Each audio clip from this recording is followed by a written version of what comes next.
ಇವತ್ತು ನಾನು ನೆಯ್ಯಪ್ಪ ಯಾವ ರೀತಿ ಮಾಡ್ತಾರೆ ಅಂತ ತೋರಿಸ್ತೇನೆ. ಇದನ್ನು ನೀವು ಬೆಳಿಗ್ಗೆ ಬ್ರೇಕ್ಫಾಸ್ಟ್ಗೆ ಸಹ ತಿನ್ಬೋದು ಅಥವಾ ಈವ್ನಿಂಗ್ ಸ್ನಾಕ್ಸ್ ತರ ಸಹ ತಿನ್ಬೋದು. ಆಕ್ಚುಲಿ ನಮ್ಮ ಮ್ಯಾಂಗ್ಳೂರ್ ಫುಡ್ ಕಿಚನ್ ನ ಒಂದು ಫ್ಯಾಮಿಲಿ ಮೆಂಬರ್ ಅವರು ಅಬುದಾಬಿಯಲ್ಲಿ ಇರೋದು ನಂಗೆ ರಿಕ್ವೆಸ್ಟ್ ಮಾಡಿದ್ರು ನೆಯ್ಯಪ್ಪ ಯಾವ ರೀತಿ ಮಾಡ್ತಾರೆ ಅಂತ ತೋರಿಸಿ ಅಂತ. ಸೊ ಅದಕ್ಕೋಸ್ಕರ ನಾನು ಇವತ್ತು ನೆಯ್ಯಪ್ಪ ಯಾವ ರೀತಿ ಮಾಡ್ತಾರೆ ಅಂತ ತೋರಿಸ್ಕೊಡ್ತೇನೆ. ನೀವೆಲ್ಲರೂ ಸಹ ಇದನ್ನು ಮನೆಯಲ್ಲಿ ಟ್ರೈ ಮಾಡಿ ನಂಗೆ ರುಚಿ ಹೇಗೆ ಆಗಿದೆ ಅಂತ ಹೇಳಿ. ಹಾಗೆಯೇ ಈ ರೆಸಿಪಿ ನಿಮ್ಗೆ ಇಷ್ಟ ಆದ ನನಗೆ ಒಂದು ಲೈಕ್ ಕೊಡಿ, ನಿಮ್ಮ ಫ್ಯಾಮಿಲಿ ಫ್ರೆಂಡ್ಸ್ ಜೊತೆ ಶೇರ್ ಮಾಡಿ. ನಿಮ್ದು ಏನಾದರೂ ರಿಕ್ವೆಸ್ಟ್ ಇದ್ರೆ ನನಗೆ ಕಾಮೆಂಟ್ ಬಾಕ್ಸ್ ಅಲ್ಲಿ ಹೇಳಿ, ನಾನು ಅದನ್ನು ಮಾಡಿ ತೋರಿಸಲಿಕ್ಕೆ ಟ್ರೈ ಮಾಡ್ತೇನೆ. ಹಾಗಾದ್ರೆ ಬನ್ನಿ ಶುರು ಮಾಡೋಣ.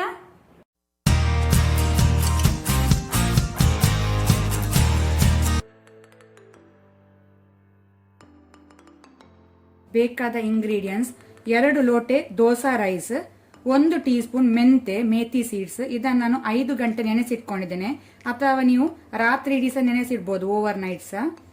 1 ಕಪ್ ಅವಲಕ್ಕಿ, ತೆಳು ಅವಲಕ್ಕಿದ್ದು ಬೀಟನ್ ರೈಸ್. 1/2 ಕಪ್ ಜಾಗರಿ, ನಿಮಗೆ ಸ್ವೀಟ್ ಜಾಸ್ತಿ ಬೇಕಂದ್ರೆ ಜಾಸ್ತಿ ಸಹ ಯೂಸ್ ಮಾಡ್ಬೋದು. 2 ರಿಂದ 3 ಏಲಕ್ಕಿ ಕಾರ್ಡಮಮ್. 1 ಕಪ್ ತೆಂಗಿನ ತುರಿ ಕೊಕೊನಟ್ ಗ್ರೇಟೆಡ್. ಚಿಟಿಕೆಯಷ್ಟು ಅರಸಿನ ಟರ್ಮರಿಕ್.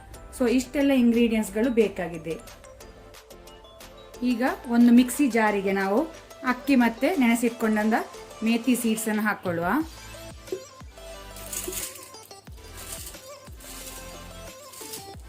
ಅದರ ಜೊತೆನೆ ಬೆಲ್ಲ, ಜಾಗ್ರಿ, ಬೀಟನ್ ರೈಸ್ ಅವಲಕ್ಕಿ, ತೆಳು ಅವಲಕ್ಕಿ,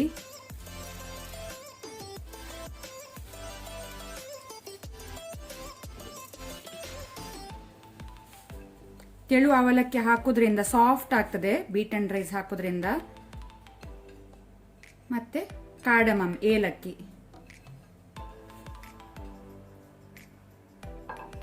ಸ್ವಲ್ಪ ಸಾಲ್ಟ್, ಸ್ವಲ್ಪ ಜಾಸ್ತಿ ಬೇಡ, ಉಪ್ಪು, ಕೊಕೊನಟ್ ತೆಂಗಿನ ತುರಿ ಮತ್ತೆ ಅರಸಿನ.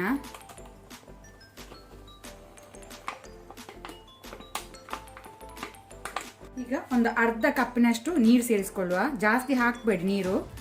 ಇದರ ಬ್ಯಾಟರ್ ಇಡ್ಲಿಕ್ಕಿಂತ ಸಹ ಸ್ವಲ್ಪ ದಪ್ಪನೇ ಇದ್ರೆ ಒಳ್ಳೆಯದು.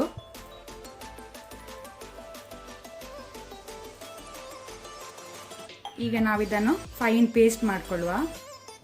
ಈ ರೀತಿ ಇರ್ಬೇಕು ಹಿಟ್ಟು. ಇಡ್ಲಿ ಬ್ಯಾಟರ್ಗಿಂತ ಸಹ ಸ್ವಲ್ಪ ದಪ್ಪನೇ ಇದ್ರೆ ಒಳ್ಳೆಯದು.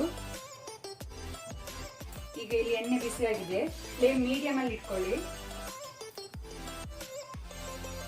ಈಗ ನಾವು ರೌಂಡ್ ಸ್ಪೂನ್ ಅಲ್ಲಿ 1 ಸ್ಪೂನ್ ಹಾಕೊಳ್ಳುವ.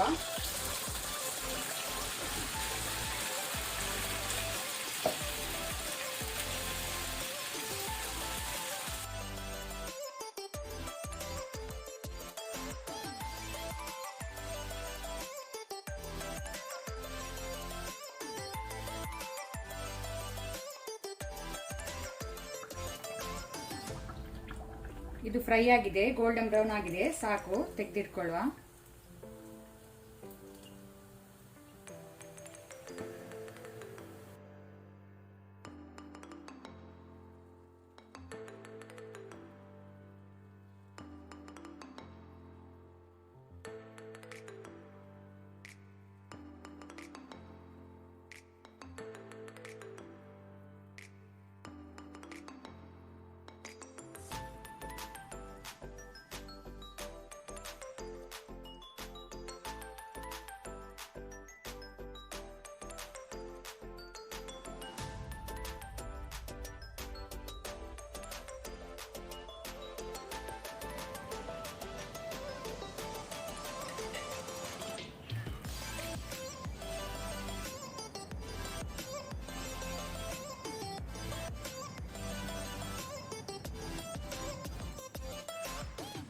ಇವತ್ತಿನ ವಿಡಿಯೋ ಇಷ್ಟ ಆದರೆ ನನಗೆ ಒಂದು ಲೈಕ್ ಕೊಡಿ. ಹಾಗೆಯೇ ಹೊಸಬ್ರು ಯಾರಾದರೂ ನಮ್ಮ ಚಾನೆಲ್ ನೋಡ್ತಾ ಇದ್ದರೆ ಪ್ಲೀಸ್ ಸಬ್ಸ್ಕ್ರೈಬ್ ಮಾಡಿ.